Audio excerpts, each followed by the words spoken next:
আসসালামু আলাইকুম, back to my welcome to wow tasty kitchen. আপনাদের কাছে আজকে শেয়ার করলাম ডিম আলু চপ রেসিপি। ইফতারে আপনারা চাইলে এই ডিম আলু চপটি তৈরি করে নিতে পারেন। ইফতারে মাঝে মধ্যে এই ডিম আলু চপটি খেতে কিন্তু খুবই ভালো লাগে। কথা না বাড়িয়ে মূল কাজে যাওয়া যাক। আমি এখানে 300 গ্রাম আলু নিয়েছি। আলুটা আগে থেকে ভালো করে ধুয়ে নিয়েছি। এরপরে প্রেসার কুকারে আলুটা সিদ্ধ করার জন্য পরিমাণ মতন পানি দিয়ে নিয়েছি।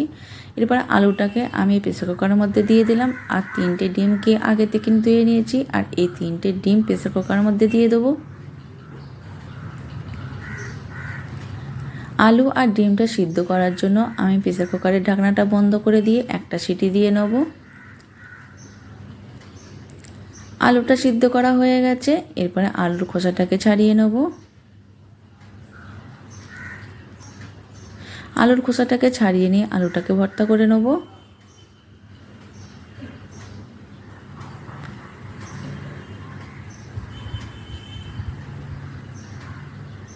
তো আমি আলুটাকে এরকম করে ভর্তা করে নিয়েছি।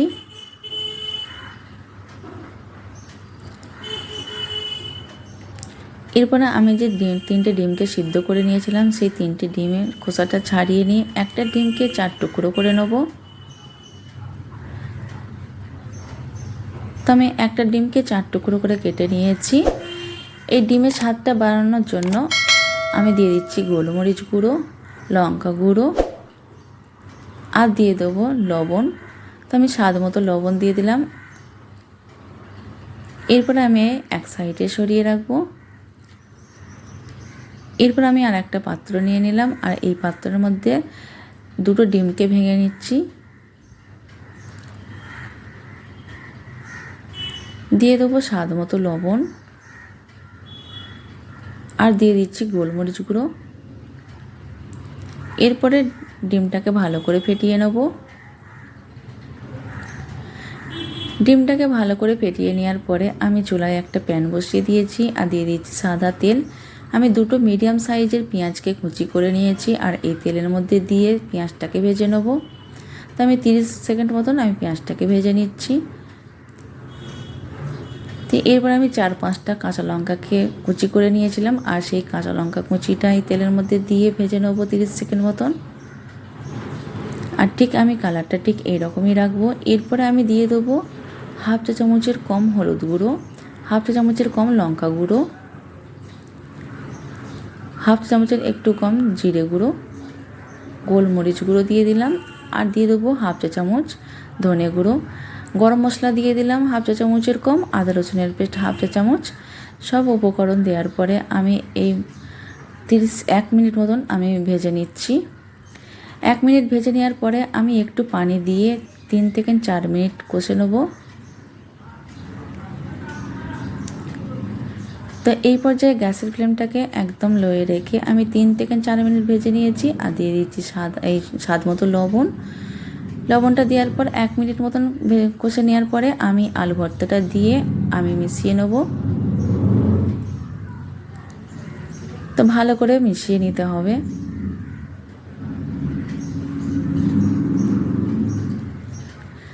ঠিক এইরকম করে ভালো করে মিশিয়ে নেওয়ার পরে আমি দিয়ে দেবো ধনেপাতা কুচি। ধনেপাতা কুচিটা দেওয়ার পরে আমি আবারও ভালো করে মিশিয়ে নিচ্ছি। এই পর্যায়ে গ্যাসের ফ্লেমটাকে বন্ধ করে দেবো। আমি এখানে নিয়ে চলে এলাম। এরপর আমি একটা পাত্র নিয়ে নেব আর এই পাত্রের মধ্যে আলু ভর্তাটা উঠিয়ে নেব।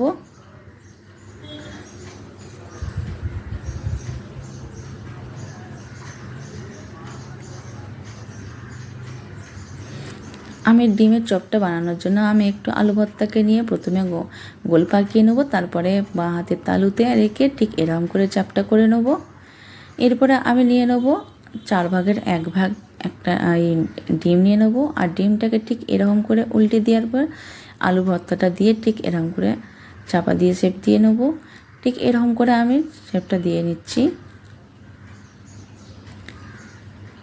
আর এই ডিমের চপটা বানাতে খুবই সোজা আর খুবই সহজ। তো আমি একটা ডিমের চপ বানিয়ে নিয়েছি আর এই প্লেটের মধ্যে উঠিয়ে নিয়েছি। আমি আবারও একটা ডিমের চপ বানিয়ে দেখাচ্ছি। রমজান ছাড়া বিকালের নাস্তা স্ন্যাক্সের সঙ্গে এই ডিমের চপটা খেতে কিন্তু খুবই ভালো লাগে।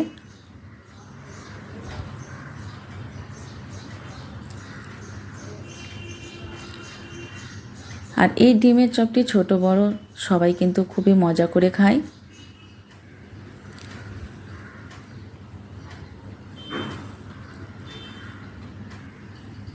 তো আমি এই একটা চপ আবারও বানিয়ে নিয়েছি। আমি আবারও একটা বানিয়ে দেখাচ্ছি।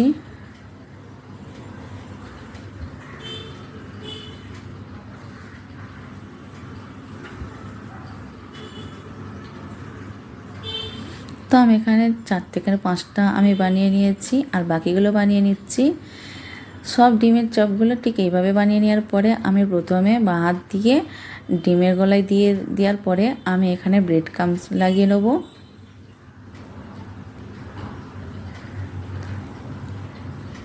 ঠিক এরকম করে আমি এই ডিমের চপটাকে আমি ডবল কোট করে নেব।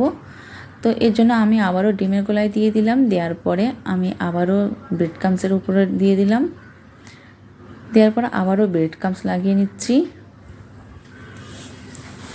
ডবল কোট করলে কি হয়, খুবই ক্রিস্পি হয় আর খেতেও কিন্তু খুবই ভালো লাগে। তো আমি একটা কোট করা হয়ে গেছে, আমি আবারও একটা কোট করে দেখাচ্ছি।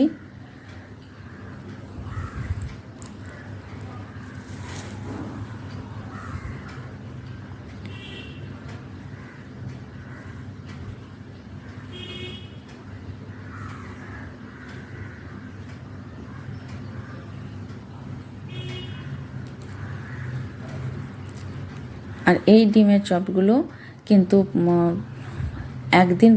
একদিন কষ্ট করে বানালে কিন্তু 15 দিন 20 দিন কিন্তু এইরকম ফ্রিজ থেকে বের করে আপনারা ভেজে খেতে পারেন।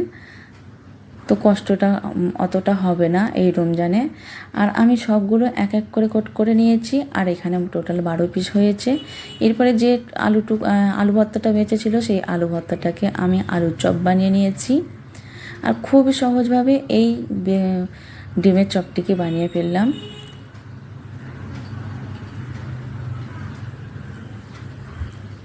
তো এরপরে আমি কড়ার মধ্যে তেলটাকে আগে থেকে নিয়ে গরম করে নিয়েছিলাম আর এই চামচের সাহায্যে আমি তেলটাকে ঠিক উপরে আমি দিয়ে নিচ্ছি। দেওয়ার পরে আমি আবারও একটা দিয়ে দিলাম, দেওয়ার পরে আমি আবার ঠিক এরকম করে তেলটা উপরে ঠিক দিয়ে দিয়েছি। এরপর আমি এক এক করে দিয়ে ঠিক এরকম করে ভেজে নেব। এই পর্যায়ে গ্যাসের ফ্লেমটাকে লো টু মিডিয়ামে রেখে দিয়ে আমি ব্রাউন কালার করে ভেজে নেব। আর এই ডিমের চপটি কিন্তু একই রকম খেতে কিন্তু ভালো লাগে না, ইফতারে ভিন্ন ভিন্ন রকমের ডিমের চপ কিন্তু খেতে ভালো লাগে।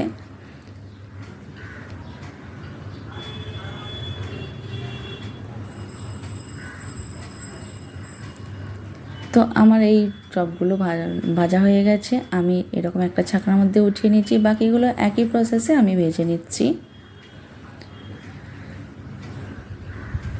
তো সবগুলো ভাজা হয়ে গেছে, আমি পরিবেশনের জন্য চলে এলাম।